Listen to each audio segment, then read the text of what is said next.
नमस्कार बंधुरा मंजू किचेन हाउजे आपनादेर स्वागत। आजके आमी बड़ आलू दिए पुटी माछ दिए रान्ना करब। এই যে জাপানি পুঁটি মাছ নিয়েছি, এই পুঁটি মাছ দিয়ে রান্না করব আর কাঁকড়া দিয়ে কাঁচা টমেটো দিয়ে ঝাল করব। আপনারা পুরো ভিডিওটা দেখতে থাকুন। আমি এবার মাছ আর কাঁকড়াগুলো কেটে নেব।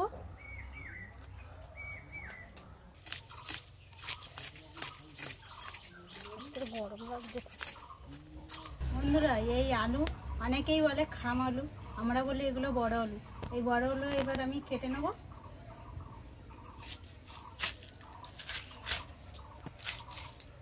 আমি একটা গোল আলু নিয়েছি, এর মধ্যে কেটে দিয়ে দেবো।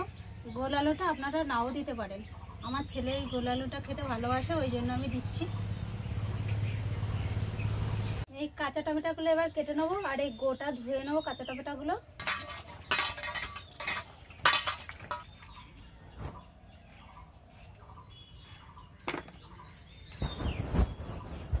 মাছ কাঁকড়া আলু টমেটো এগুলো কেটে সব ধুয়ে পরিষ্কার করে নিয়েছি। এবার আমি রান্না বসিয়ে দেবো, কড়াইটা বসিয়ে দেবো। কড়াই গরম হয়ে গেছে, এবার তেল দিয়ে দেবো। মাছে এবার লবণ হলুদ মাখিয়ে নেবো, লবণ হলুদ মাখিয়ে নেবো। তেল গরম হয়ে গেছে, এবার মাছ ভেজে নেবো।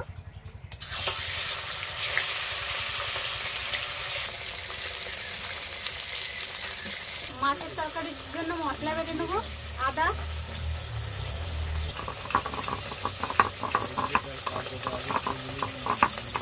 মাছ ভাজা হয়ে গেছে, এবার তুলে নেবো।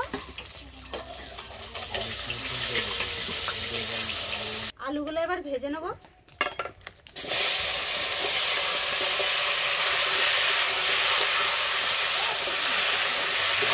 অল্প করে লবণ, অল্প করে হলুদ।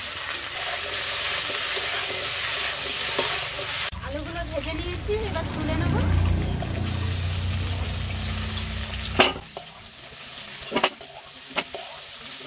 কিছুটা পেঁয়াজ ভেজে নেব। পেঁয়াজটা আমি লাল লাল করে ভেজে নিয়েছি, এবার তুলে নেব। কিছু মশলা ভেজে নেব, ধনে জিরে আর গোলমরিচ,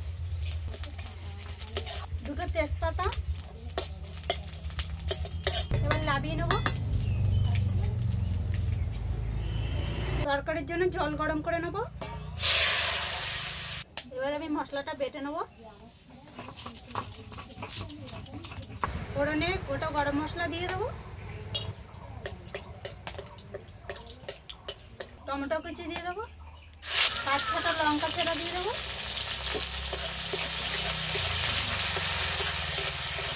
স্বাদ মতো লবণ, পরিমাণ মতন হলুদ, 1 চামচ আদা বাটা দিয়ে দেবো। ভেজে রাখা আলুটা এবার দিয়ে দেবো। তবে একসাথে ভালো করে কষিয়ে নেবো।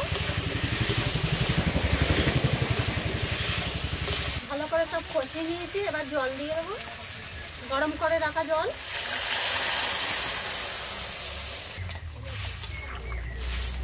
আলুর তরকারিতে জল গরমটা দিয়ে করলে আলুটা তাড়াতাড়ি সিদ্ধ হয়ে যায়, ওই জন্য আমি জলটা গরম করে দিয়েছি। আলু প্রায় সিদ্ধ হয়ে গেছে, এবার মাছ ভাজাগুলো দিয়ে দেবো।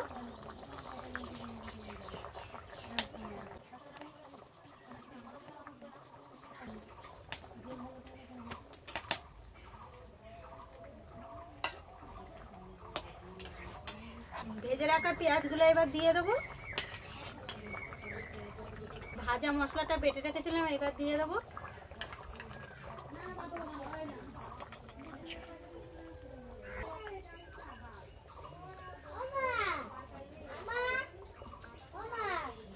একটা তরকারি হয়ে গেল, এবার নামিয়ে নেবো।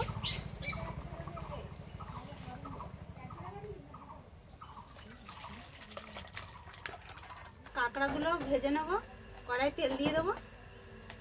তেলের মধ্যে অল্প করে হলুদ দিয়ে দেবো, অল্প করে লবণ। আর এই কাঁকড়াগুলো আমি হালকা করে ভেজে নেবো, বেশি কড়া করে ভাজবো না।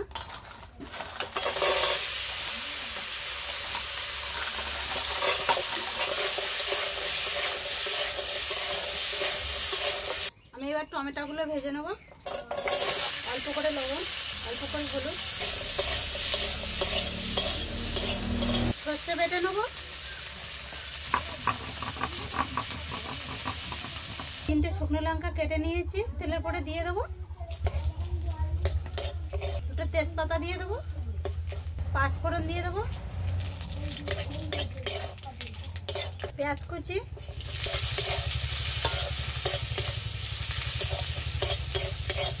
থেতো করে রাখা রসুন দিয়ে দেবো, 2টো কাঁচা লঙ্কা, 1/2 চামচ আদা বাটা, সামান্য পরিমাণে মশলা দেওয়া জল, স্বাদ মতো লবণ, পরিমাণ মতন হলুদ, সব একসাথে ভালো করে ভেজে নেব। সর্ষে বাটা দিয়ে দেবো, ভেজে রাখা টমেটো দিয়ে দেবো, ভেজে রাখা কাঁকড়া,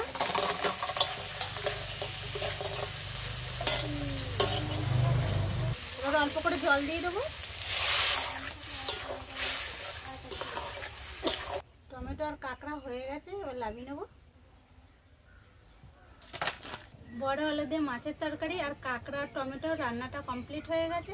আপনাদের যদি এই ভিডিওটা ভালো লেগে থাকে লাইক সাবস্ক্রাইব করবেন, আর এরকম নতুন নতুন ভিডিও নিয়ে আপনাদের সামনে আমি আবার আসবো।